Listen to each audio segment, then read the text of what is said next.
seeing UFOs and having abductions, or be it on the other hand, having spiritual experiences and talking to pretty Pleiadian Anunnaki.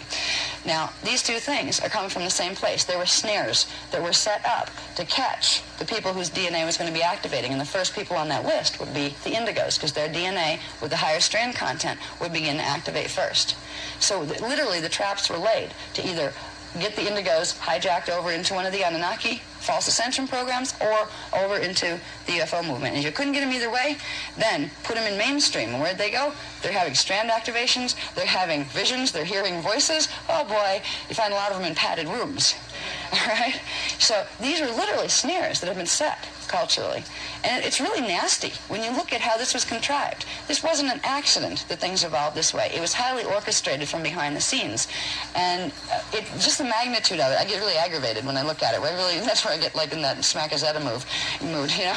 I mean, it's not just Zeta. I think it's smacking Anunnaki even harder at this point. But I don't smack people, so I wouldn't do that. But the urge there, it's like, how could you? That's terrible. How could you do that to anybody? You know, they don't look at it that way. They look at us as something to move around like they do anything else. If they're bigger and they think they're better, they have a right to do whatever they want to us.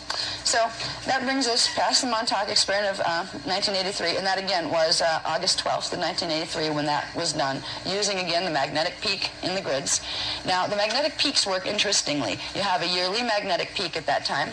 You have let's see, it's a 20-year magnetic peak, which are the ones they were using for these experiments. They had the 1943 one, then they did one in 83. There's a 10-year, a 20-year stronger than the 10-year. Then there's a 100-year peak, where, you know, once on that date, once every 100 years, it hits a really peak cycle. That's going to happen on August 12th, 2003. So that's the point where they were going to go for their final, like Dominion. They were going to come in here, and whichever race was in control at the time was going to fully begin the process of expanding their wormhole through their APIN system to literally pull Earth's grids down into whatever matrix they were connected to. Now we have a real bizarre situation where all the ones that were going to rip Earth apart, literally trying to pull pieces of it, well, at least they'll keep it in one piece if they take it, because they're all working together at this point, because the Guardian races have made so much headway.